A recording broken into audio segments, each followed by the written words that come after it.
दा फिक्र दे दा अकीदा दा दे शात लाजवाल कुर्बाने दी दे शात द मुमताज कादरी कुर्बानी दा न मुमताज कादरी द स्पेश पे दुआगानी दी दे शात द गाजी इल्मुद्दीन मिशन दे शात द गाजी अब्दुल कय्यूम मिशन दे शात द सुल्तान सलाहुद्दीन अय्यूबी तलवार दे शात द महमूद गजनवी जज्बा दा दे शात द हुजूर अलैहिस्सलातु वस्सलाम द फकीरान सहाबो द हुजूर द दर द गुलामान द यमामा कुर्बाने दी और दे शात द हुजूर अमीरुल मुजाहिदीन इखलास दे शात द फैजाबाद द शुहदा विनदा दे शात द मस्जिद रहमतल लिल आलमीन दाग शुहदाओ च द रोजे पे हालत के सहरे अदब बजे द खूब पे हालत के पे गोले वरोले शवी दी दाग अजीम शुहदा विनदा तब खत्म शे सोच बदम खत्म शी वजूद बदम खत्म शी पखपल निशान माने बचाता मखामुख के देम नशे खुदा लब्बैक गुलामान फकीरान बा द फकीरे पजामा के इंशाअल्लाह तर क़यामत पूरे पे मैदान बंदे नरान होंदे वालाड़ी। अल्हम्दुलिल्लाहिल्लज़ी अल्लमल इंसान मा लम यअलम वस्सलातु वस्सलामु अला क़ासिमिल उलूम वल हिकम व अला आलिहि व सहबिहि सादातिल उरुब वल अजम। अम्मा बाद फ़अऊज़ु बिल्लाहि मिनश शैतानिर रजीम बिस्मिल्लाहिर रहमानिर रहीम। क़ाल अल्लाहु तबारक व तआला फ़ी कलामिल मजीद व फ़ुरक़ानिहिल हमीद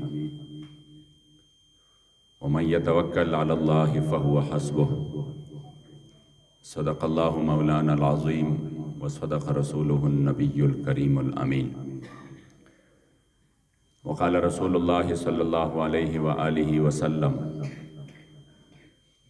अना ख़ातमुन नबिय्यीन ला नबिय्य बअदी सदक़ रसूलुल्लाहि सल्लल्लाहु अलैहि व आलिहि वसल्लम।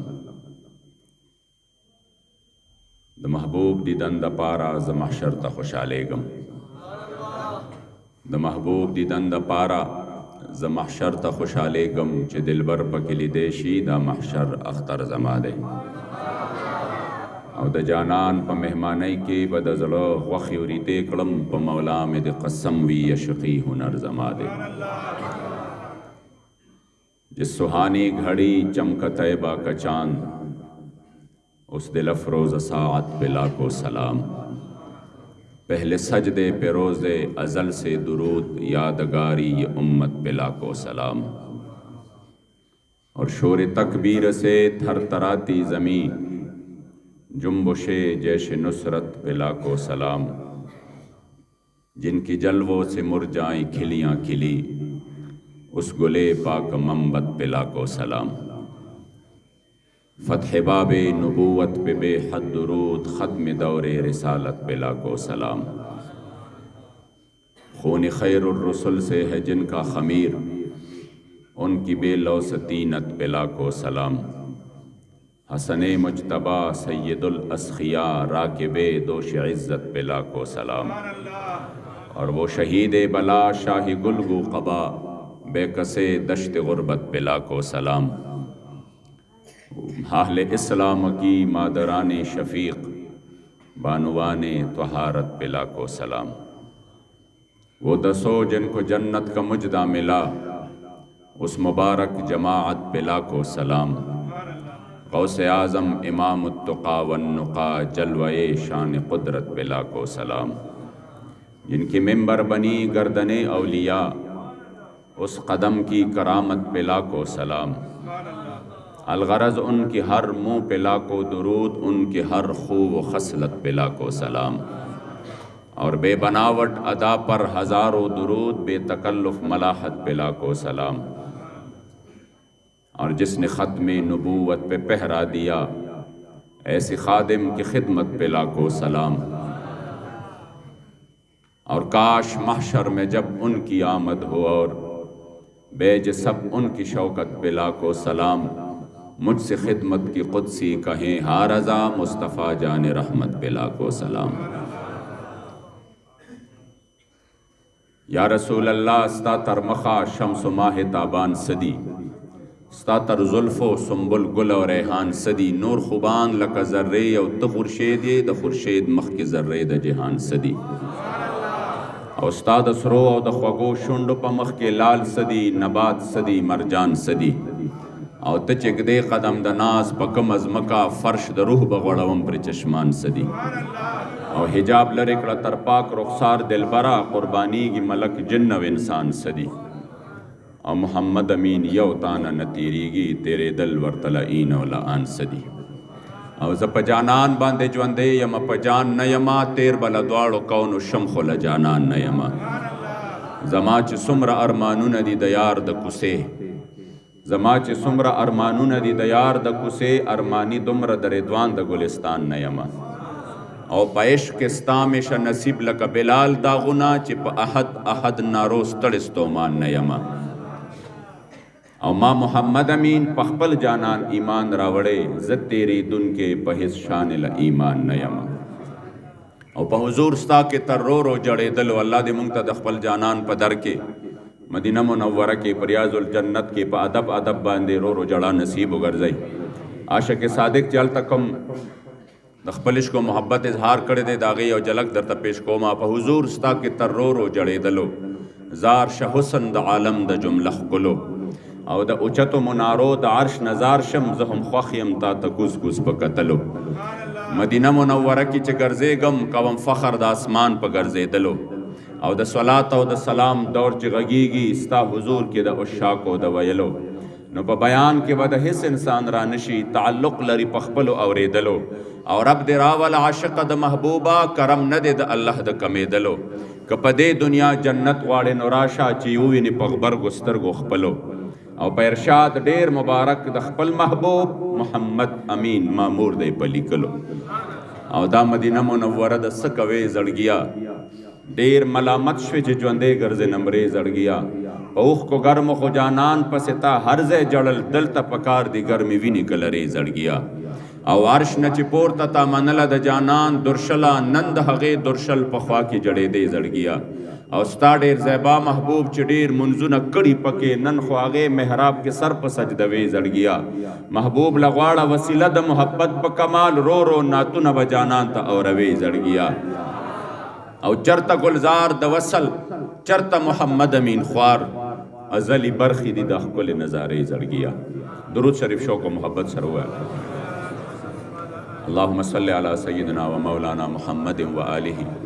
وعطرته بعدد كل معلوم لك صلاة وسلاما عليك يا سيدي يا رسول الله وعلى آلك واصحابك يا سيدي يا خاتم النبيين محفل پاک کی تشریف فرما علماء کرام مشایخ اعظام بالخصوص زینت محفل زمونږ استاد مشر ګران او قدردان پیری طریقت رهبر شریعت جناب حضرت العلامہ مولانا امت الصمد صاحب دامت برکاتهم و فیوزاتهم علینا چشم و چراغ استانہ پیر سباق شریف صاحبزادگان صاحبان جناب محترم فدا احمد صاحب اور جناب محترم فیضان صاحب زما محترم رور گران و قدردان حضرت العلامہ مولانا جناب اسفندیار هارونی صاحب دلته راغلي درانه او قدردانو د بابا جی صاحب مبارک د دغه عظیم استانې سره عقیدت او محبت لرونکو او د هغې مبارکو د فیوزاتو په لمن کې راغونډه شو زما ډېرو قدردانو صاحبزادګان صاحبان ټول بالخصوص او تاسو چې څومره دلته دوستان راغلي په ګڼ تعداد کې الله کریم دی ستاسو د ټولو د حاضري قبول او منظوره کړي ټولو ته د خپل طرف نه السلام علیکم ورحمت الله تعالی وبرکاته الحمدلله په مونږ باندې الله کریم جل جلاله ډېر لوی احسان کړی دی چې مونږ او تاسو یې د خپل محبوب علیه الصلاۃ والسلام مبارک په امت کې مؤمنان مسلمانان پیدا کړي بنی اسرائیلو د خالی په ورځ باندې د ښکار نه منع شو تاسو به ښکار نه کوئ هغې هیلې بانې جوړې کړې او ښکار یې شروع کړ په هغه یوې غلطۍ باندې الله پاک داسې راونیول چې د شکلونو نه چې کم دی بیزوګان او شادوګان جوړ شو او څو ورځې پس چې کم دی په هغې حالت کې د عبرت مقامونه تینا د عبرت مقام شو خلکو ته چې کم دی د تر قیامته پورې داغي هغه ذلت او داغي هغه رسوایي چې دی مخامخ راله. دا امت چې دی څومره لګیا دی په ګناهونو کې مبتلا دی، د ورځې ورځې څومره لوی نافرمانی کوي. مونږه هغه جرمونه چې مخکې نو قومونو انفرادي طور باندې کړي، اجتماعي طور باندې هغه ټول جرمونه دلته موجود دي. که چا ناپ تول کې کمې کړې وه الله تباه کړي وو، که چا د خپل نبي نافرمانی کړې وه الله کریم چې کوم دی تباه کړي وو. په چا باندې په داسې انداز عذابونه راوستي وو چې د کاڼو بارانونه یې پې کړي وو، چا باندې کورونه اوچت کړي وو، چا باندې چې کوم دی داسې باد راغلی و چې هغې په هغې کې تباه و برباد شوي وو. مگر امت محمدی نن په هر ګناه کې مبتلا دی، نه د شکلونه نه بیزوګان او خنزیران جوړیږي، نه پې الله پاک د کاڼو بارانونه کوي، او نه چې کوم دی دوی د دوی نه وروستو یو داسې امت شته چې هغې ته د دې دا ټوله پرده فاش شي. عزتمندو دا دومره امن چې ملو دی، علامه اقبال فرمایي خیمه افلاک کا استادا اسی نام سے ہے. دا نن چې موږ ته دومره امن ملو دی دا ټول برکت او خاطر د مدینه منورې د جانان دی. ہو نہ یہ پول تو بلبل کا ترنم بھی نہ ہو. دا بلبل چې نن لګیا دی او چغیږي زما د کریم آقا مبارک ته رحمت للعالمین برکت دی، ورنه موږ په دې ماحول کې سم نه دي پرېښې. ہو نہ یہ پول تو بلبل کا ترنم بھی نہ ہو، چمن دہر میں کلیوں کا تبسم بھی نہ ہو. یہ نہ ساقی ہو تو پھر میں بھی نہ ہو، خم بھی نہ ہو، بزم توحید بھی دنیا میں نہ ہو، تم بھی نہ ہو. اور خیمہ افلاک کا استادہ اسی نام سے ہے، نبض ہستی تپش آمادہ اسی نام سے ہے. بحر میں موج میں آغوش میں طوفان میں ہے، چین کے شہر مراکش کی بیابان میں ہے. عزتمندو دا سدی د حضور د نوم برکت دے کہ صورت د محمد نوے پیدا کڑے برب نو دا دنیا، کل جہان د محمد پروی پیدا دے، محمد دے د تمام جہان آبا. په صورت کې آخرین دے پیدا شوے، په معنا کې اولین دے د هر چاو. نبوت په محمد باندې تمام شو، نشته پسله محمد انبیاء. خدای یې مګڼه بېشکه چې بنده دے، نور کل واړه صفات دی پر اختیار. او زه رحمان د محمد د در خاک روبیم، په جمع وای صلی الله علیه و آله وسلم. زه رحمان د محمد د در خاک روبیم، کمې خدای مکله دې در جدا. نن عزتمندو چې د چا د خاطره مونږ او تاسو دومره مزې کوو. د اردو یو شاعر وایي زمانے بر کا یہ قاعدہ ہے کہ جس کا کانا اسی کا گانا. دا د زمانې یو رسم دی او د زمانې یو رواج دی، یو قانون را روان دی چې د چا د خاطره چاته څه ملاویږي بیا ټول عمر هم د هغه په غلامۍ کې تېروي. مونږ ته هر څه زمونږ د جانان د خاطره ملو شوي دي، د دین اسلام د خاطره ملو شوي دي. افسوس دا دی نن په هغې غلامۍ کې خو څوک سر نه ورکوي، لارې جدا کړې او د اغیارو غلامۍ ته چې کوم دی خپل سرونه ور ټیټ کړو. څوک وایي چې قوم ترقي کوي، نو دا چې مونږ مغرب په دغې غېږه کې ځان ور واچو نو بیا به ترقي کېږي، زمونږ اقتصاد به خیږي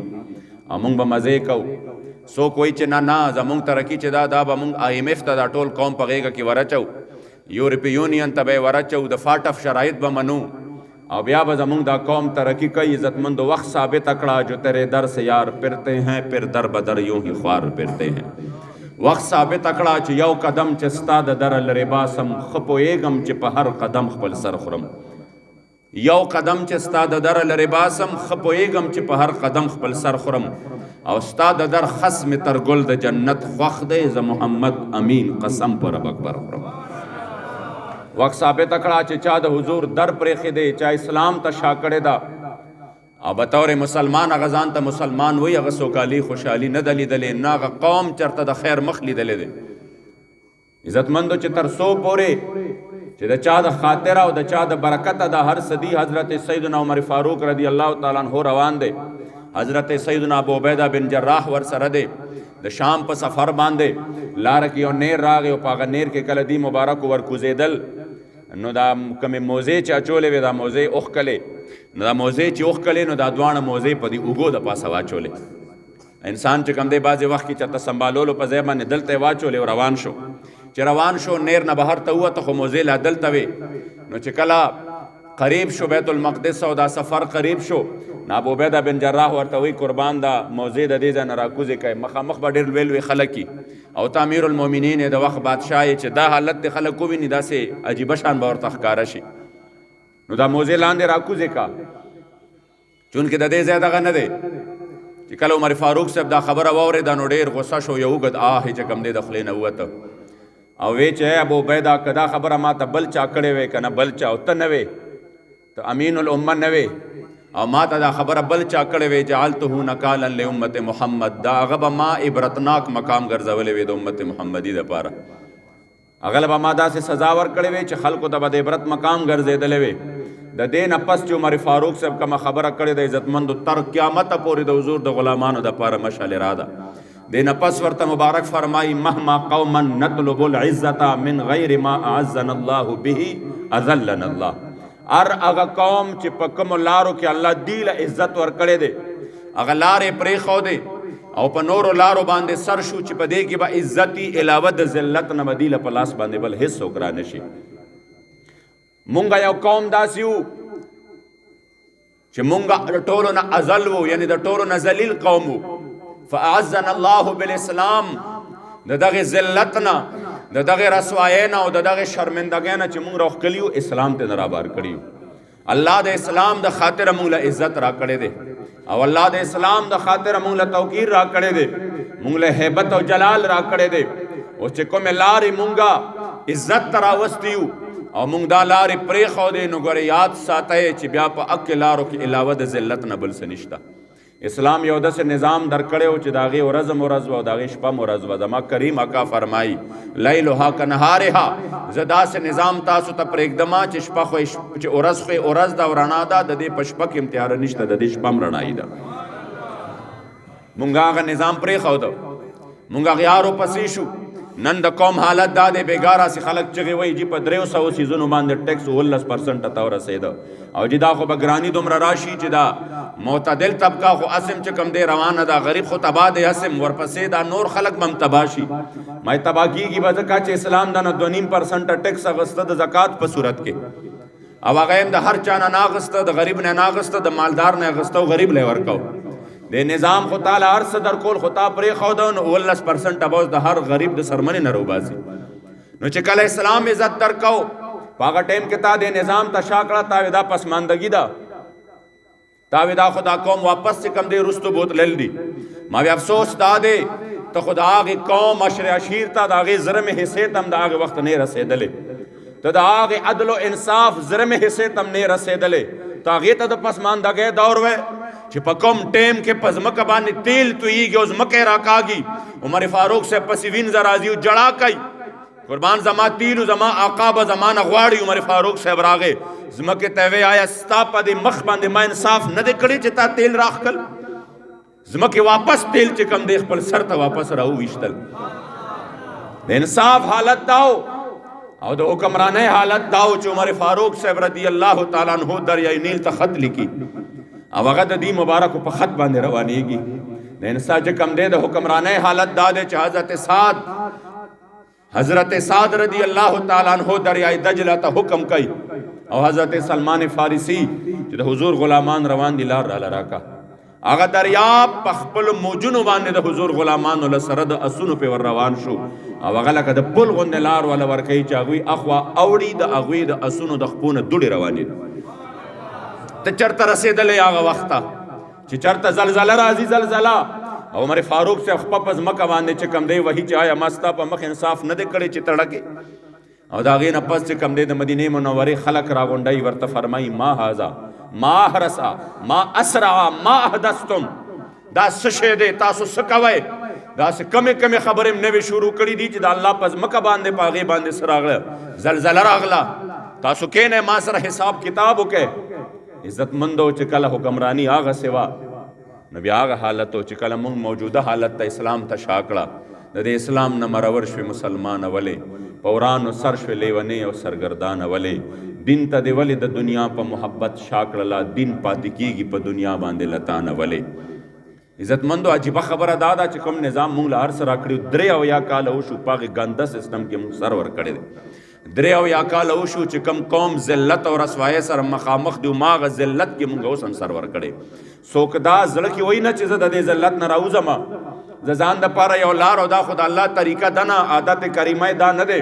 چې زه به پیر صباغ شریف کې د شپې اوده شمه او سارې به راپاسمه او دا نظام به بدل شوي، داسې نه کېږي. زه به خوب وکړمه چې زه به ودشم دلته او زه چې سار را پاسم نظام اسلام براغلی دا د الله عادت کریمه نه دی د الله کریم جل جلاله عادت کریمه دا دی ان الله لا یغیر ما بقوم حتى یغیروا ما بانفسهم رب لا یزال د یو قوم حالت ترک وخت پورې نه بدلی چې ترسو په خپل دوی د خپل حالت د بدلولو کوشش نه کړي یو انسان دا غواړي چې د ټول عمر په دې ذلت کې لګیای ما د پکې سر ور کړی نو کم از کم د خپل را روان نسل سره خو یو خېګړه وکا چې دا کم ستا بچی او نسیم مکروز پیدا کیږي دی د پاره داسې ماحول دی چې هغه ماحول کې ته بچ کول نشي غم دی در سره چې معمولی زمانه بهر ته وځي دا بس کیږي معمولی ور سره لاس ته موبایل راشي دا بس کیږي دا بچي خو بیا سره زما پاتې نه دی په دې خپل بچو خو رحم وکا په دې خپل بچو لا خو یو خپل ماحول ورکا دا بچی خو د غلامین آزاد کا د خپل مدینه منوره د جانان غلامان جوړ کا او هغه سي غلامان جوړ کا چې هغه په سینو کې د خپل نبی علی السلام عشق او محبت واچوا د داسې در غلامه ته ول ذهن جوړ کا چې چرته سو غلام جوړ شوی دی بیا ول الله سرداری او بادشاہي د دوانو جهانونو ور کړی دا او دا خو ته داغه در غلام کې چې د هر در ته سر ټیټي اول ته ذلیل او رسوا کیږي په دې وجه قدردانو یاد ساته دا ماحول چې نن دې ځای پورې راغلی دی الحمدلله اسلام دی منځونه دي جمعتونه دي اذانونه دي دا داسې په اسانه نه دی راغلی دی د پر ډېر تکلیفونه تیر شوي دي دې دپاره زما کریم آقا مبارک چې کوم دی په نفس نفیس توره په لاس باندې اویش پیرې میدان ته راوتلی دی دې دپاره زما جانان په خپل نرم او نازک وجود مبارک باندې کاڼي برداشت کړي دي زما د جانان وجود مبارک جسم مبارک الله لهان شوی دی د دې دپاره زما محبوب په خپل نازنین او خیسته جسم مبارک چې کم جسم دار شه مولا مهمان جوړیږي صحابه فرمایي په خندق کې زما محبوب دومره خورې په خپل وجود مبارک باندې بهر کړې دومره خورې حتی وارت تراب بیاد ابتئه چې زما د جانان د وجود هغه سپینواله مبارک چې د سپینو زرو غوندې به پړکېده هغه خور دومره ښکل کو چې صحابه فرمایي د حضور د وجود هغه سپینواله غیب شو په داسې حالت کې قدردانو د اسلام راغلی دی چې د کم د پاره سید الشهدا د خپل وجود ټوکړي ټوکړي پیش کړی دی چې د کم د پاره د حضور علیه السلام خوږو صحابه خپل وجودونه ټوکړي ټوکړي کړي دي چې د کم د پاره عقبه بن نافع د افریقې تر د آخري د بحر اوقیانوس ځنګلو پورې چې کم دی او صحرا پورې د دریاب پورې ورسېده د هغې بحر هغه دغه داسې وه چې چونکې بس خوا دنیا ختمه وه صرف او صرف اوبه وې نو دی مبارک راغلل او د خپل اس دا دواړه خپې چې دي دی په دې اوبو کې ورخښې کړې په دې سمندر کې او داسې بره یې وکتل او په دې سترګو کې د ډېرو جذباتو نه اوښکې رالې او وی یا الله نور ستا ځمکه ختمه شوه نور ستا ځمکه ختمه شوه مخکې صرف اوبه دي یعنې د عقبه بن نافع د دین جذبه ستا د دین دپاره د هغه جذبه نه ده ختمه شوې او یا الله ته ګواه اوسېږه ته ګواه اوسېږه که زما مخې ته دا دریاب نه وی ما به د دین دا جنډه د دې دنیا د آخري ګوټه پورې رسولې وي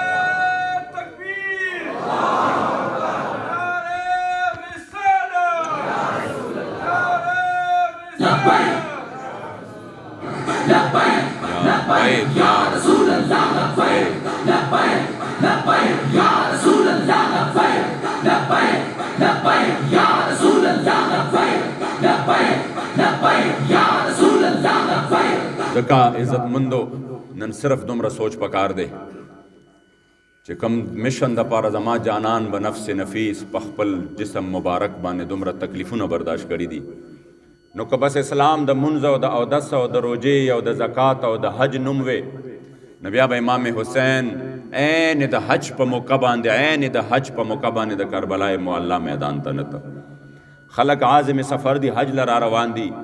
امام حسین د حج په موقع باندې د کربلای معلی میدان ته روان دي وجه صدا عزت مند وجه دا چې دا یو نظام چې د کم نظام د پاره زمونږ اسلاف قربانۍ ورکړي دي نن هغه نظام بالکل تصور هیر شو دا خو د الله کریم جل جلاله کروڑها رحمتونه نازل کی دا هغه شخصیت چې په خپله خو په خپو باندې معذور او ویل چیر کې به ګرځېده خو قوم یې په خپلو خپو باندې ودرو دا هغه شخصیت په قبر د الله کروڑها رحمتونه نازل کی چې چا د قوم له واپس یو جذبه حمیت او د غیرت یې ورله ورکړه چې کم قوم دومره تباه شوی او ذلیل شوی چې افغانستان کې ټوکړې ټوکړې کېده په عراق او شام کې لس لکه ماشومان بچې ټوکړې ټوکړې مگر د په خوله باندې دا یو आवाज او چې نه زه خو دهشتګرد نه یم، زه خو امن پسند یم. او هغه ظالمانو چې چا دا ظلم کا وغي به خندام کوله در پسې چې واو ته خو ډېر چې کم دی امن پسند دی، تا والا دا یقینم نشو ورکولې باوجود د دې چې ته ټوکړې ټوکړې کېدې. په دغه ماحول کې یو مرد کلندر میدان ته راووته او هغې وې دا د امن خبرې چې کوی میدان ته راوځئ او د خلکو ته ووایه چې اسلام د امن درس اله ورکوي چې کله د برما د بچی عزت محفوظ وي، چې کله ستا د کشمیر د مظلومانو عزت محفوظ وي، د هغوی مال و جان محفوظ وي. خو چې کله ستا د عراق لس لکه بچي ټوکړې ټوکړې کېږي، بیا په دغه وخت کې د امن نه، بیا په دغه وخت کې میدان ته د راوتو د غیرت درس ورکوي. بیا په دغه وخت کې حالان کې د اسلام نه زیات امن والا دین بل شته دی نه چې کم زناورو لم امن ورکړی دی. کم چې زناور ملالی نو په دې باندې تا پابندي لګولې ده چې پسه چاړه به نه استعمالوي چې هغه ته تکلیف ملو نشي. د بل زناور په وړاندې باندې به هم نه کوي او د هغې نبي نه به زیات امن والا درس څوک ورکي چې کوم نبي د فتح مکې په ورځ باندې 10,000 د حضور غلامان را روان دي او په لاره کې یو سپی د هغې بچي راوړي دي، هغه بچي لګیا دي د هغې خپلې مور چې کم دی هغه څه کوي پیس کی دی چې کم دی زما جانان مبارک چې وکتل حضرت جویل بن سراقه ودرو یو صحابي ودرو ورته وی دی ځکه ودرېږه او دا لښکر چې را روان دی یو طرف تک او بل طرف تک چرته دغه زناور ته نقصان نه رسیږي. مگر عزتمندو افسوس خبره خدا ده چې دا قوم د امن په نوم باندې بے غیرته کو، دی باندې بے حسی دی په تاریکولا او دوی ته چې کم دی دا وی چې نه ان غلاموں کا یہ مسلک ہے کہ ناقص ہے کتاب، سکھاتی نہیں مسلمان کو غلامی کے آداب.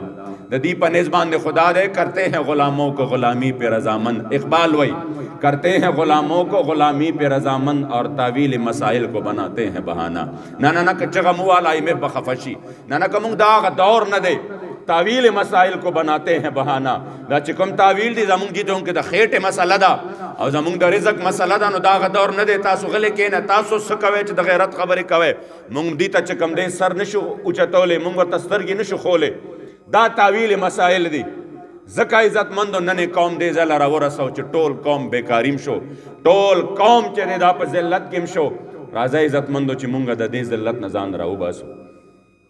چې کوم طریقه ده د عزت لار مونږ ته امیر المجاهدین مخې ته کېښوده چې دا د قوم دپاره یو د عزت لار ده. د دې سمت دا دی چې دې ځان د جانان در ته وسپاري. د کم در نه چې دنیا هم ملاویږي آخرت هم ملاویږي. کم یو څیز داسې دی چې هغه زما د محبوب د در نه ملاویږي. اخو ناممکنه څیزونه ممکن شوي دي. سلمان فارسی راځي وی قربان یا رسول الله زه چې کم دی بطور غلام دلته خرڅما او زه د خپل یهودي نه تنګ یم، قربان تاسو ته هر وخت په خپله مرضی نشم راتلی، څه ترتیب راله جوړ کړئ. حضور ورته وایي ځان مکاتب کا، ورته ووایه چې ته څه غواړې چې درکم دله چې ځان خلاص کم. هغه هم یهودی و، هغه ورته وی 300 بوټي مې د کجورو پکار دي، خو تر هغې وخته پورې وی نګراني کوي چې تر څو پورې د ټولو بوټو میوه نی ورکړي، کجورې نی ورکړي. نو دا داسې شرط و چې د ده پکې عمر ټول تېرېدی شو. 300 کې یو بوټی هم کم نه غواړم، 300 بوټي او دا ټول د میوې والا غواړم چې کله میوه وکړي بیا آزاد او 40 اوقیا 40 اوقیا سونه غواړم چې نن سبا د کروڑونو روپو ده بس بیا آزاد. دا مبارک حیران شو چې دا خو زه ټول عمر له وتړلم، نو زه به 300 بوټي څنګه نال کوم چې هغه ټول میوه هم ورکړي او زه به دله دا دومره سونه څنګه پیدا کوم. راغې د حضور در تا تو آیا نه درته کیوں بد نصیبه هزاره رنگا وچ رنگې دی محمد. هغه څوک چې بد نصیبه دي د حضور در ته نه راځي، ورنه راشه دلته څه نشته دی، دلته هر څه ملاویږي. نو چې راغې د حضور در ته، حضور ورته وی غم مه کوه، صحابهو کجورې بوټي را پیدا کړئ او بیا جانان ورته مبارک ورته وفرمیل زه به په خپله باندې دا نال کومه. کریم آقا مبارک پکې خپل د برکت لاسونه مبارک باندې هغه نال کړل. کال چې کېده په کال کې دننه 300 په 300 بوټي غټ شوي دي او ټولو په هماغه کال باندې میوه هم ورکړې ده. دا عزتمندو د ما د جانان مبارک شان دی. چا لږ شانتې زر راوړل د یو غزوې نه بطور غنیمت حضور علیه السلام داسې د چرګې د هاو مرو حضور ورله ورکړ، وی لاړ شه هغه زر چې کوم خبره ده هغه هم پکې آزاد کا. وی قربان دا خو ډېر کم دی، وی ته لاړ شه تول خو یې کال ته چې دی لاړو دا مبارک تول کړه چې څومره د یهودي په کارو امک عمره په تول کې وختل. عزتمندو دلته هر څه شته خو چې انسان دومره وکړي چې دې در ته ځان وسپاري. صحابو په یو لنګ کې ځان د حضور دین له ورکو او په یو ته بند کې نو څه چلو شو قدردانو د قیصر او کسرا خزانې د هغې قدمونو لرالې. نن مې عزتمندو دا وخت داسې لرې نه دی او که مونږ ځان دی در ته وسپاره سلام د محمد امین عرض کړی په حضور د محبوب جولی خالی راوړې چاله دې درباره نه ده. نو نن عزتمندو په دې موقع زه تاسو ته بطور یو ذمہ دار زما بالکل طبیعت داسې و انتهایی تکلیف وراته خو دا خاندان داسې دی صاحبزاده صاحب او د دې بچي دا داسې دي چې الحمدلله زموږ ورسره یو روحاني تعلق دی زموږ ورسره یو ډېر پاک تعلق دی او روحاني تعلق چې وي دا د مفادو نه پاکي دا د حرص او د لالچ نه پاکي. نو دی ما په ډېر یو شارټ ټایم کې جون کې زموږ اوس داسې تنظیمي منډې تړلې لږې زیاتې شوې وې نو ما په شارټ ټایم کې دی له دا ټایم ورک او بیا نن مې طبیعت هم داسې و چې بار بار مې دا دعا کوله چې خدای پاکه داسې څه مسله را نه شي چې هسې نه دې پروګرام کې شرکت مشکوک شي. الحمدلله کوشش مو وکړه چې دلته راشم خو دلته کې زما د راتلو مقصد به قدردانو الله نن سبا خلک پروګرامونه کوي خو یو فارمیلټي دا ناتخوانان ناتخوانیو کی همدارنګې چې کم دی څوک مقررین پکې تقریر وکړي او همدارنګې مونږ وایو دا ختمونه دي او دا دادی او دا دادی او بس هغه وخت خلک راشي او معامله ټوله رفع دفع شي. دلته چې څه یادي بس هغه دلته یي چې د دې دروازې نه بهر وځي بیا یې سم نه بیا ټول عمر واپس هماغه که د ژوند مقصد دا وي چې ته به صرف مونځ او دس کې او یا ته به خپلو بچو له رزق ګټې نو بیا عزتمندو د حضور علیه الصلاۃ والسلام مبارک د در غلامانو به په میدانونو کې خپل ځانونه ټوکړې ټوکړې نه کولې. راځئ چې مونږ د ژوند مقصد وپېژنو د نظام اسلام دپاره کوششونه وکړو او د دغې دپاره عزتمندو مونږ یو بطور اخلاص بطور یو ډېر مخلصانه مشوره دله دا در کومه چې هر انسان پوه دی په دې باندې خم پیژني او بدم پیژني یقینو که دومره د هر څه واضحه دي چې د دې نه زیات واضحه کېدې نور نشي. 3 کالو نه چې چا مونږ سره لوبې وکړې او یو موریثي شی شروع دی یو جدي پشتي شی شروع دی او یو خاص خاندانونه دي چې دا قوم ټول په خپل شکنجه کې دغسې اغوستی دی او پرېږدي نه صرف چهرې بدلیږي نظام نه بدلیږي. راځئ قدردانو چې خپل قدر وپېژنو په ایمان درته وایم تاسو خپل ځان وپېژنئ چې دا سترګې چې کوم دی لاندې نه ټیټېږي د ډېر غرور نه او د ډېر تکبر نه او دا په ځمکه باندې نظر نه لګي. تاسو خپل ځانونه وپېژنئ چې دا ستاسو خپو کې ونه لوغړېدل بیا راته ووایئ دا صرف اور صرف چې موږ خپل ځان وپېژنو په یو کیفیت او په یو یقین باندې موږ میدان ته راوځو. توکل علی الله کو حضرت سلمان فارسی فرمایي چې ما د عبدالله ابن سلام سره معاهده شوې وه معاهده دا وه ما ورته وایي که ته مخکې لاړې زما نه مخکې وفات شوې نو ته به ماله راځې په خوب کې او راته به وایې چې دننه سالو او څه شی داسې و چې د هغې ډېر ضرورت دی د الله په نزد د هغې ډېر لوی قیمت دی. کم یو څیز داسې دی چې په دنیا کې د هغې نه زیات قیمت والا شی بل نشته او که زه دنه مخکې لاړم زه به دله راشم زه به درته ووایم چې او د کم شي قیمت د الله په نزد باندې ډېر لوی دی. نو چې کله عبدالله ابن سلام چې کوم دی وفات شو دا مبارک وایي چې ما څه وخت پس خوب کې ولیده ما ورته وی چې وایه اشنا څه معامله وه وی راته وی چې ډېر خیر پېښ شو وی ما ورته وی چې هغه څیز خو راته وښایه چې هغه مونږ واده کړې وه چې کوم شی داسې و چې د الله په نزد باندې د هغې نه زیات قیمتي بل شی نشته وی دی مبارک راته وفرمیل چې وجدت التوکل شیئا عظیما شیئا عجیبا وی ما چې کوم دی په الله باندې توکل یو ناشنا شی ولیده توکل په الله باندې د زمانې پروا نه کول د برادرۍ پروا نه کول د یار او دوست چې دی به خفه شي دی به خوشحاله شي چې حق درته ښکاره شو د حق دپاره بس د الله په ذات باندې توکل وکړه نیغ وله ودرېږه د بې سر و سامانه په حالت کې ودرېږه که مخلوق خفه کېږي او که خوشحالېږي ودرېږه که یاران دوستان خفه کېږي او که خوشحالېږي ودرېږه دا دومره لوی څیز دی چې د دې نه زیات قیمت والا څیز د الله په نزد باندې بل یو هم نشته دی. لبیک لبیک یا رسول اللہ لبیک لبیک لبیک یا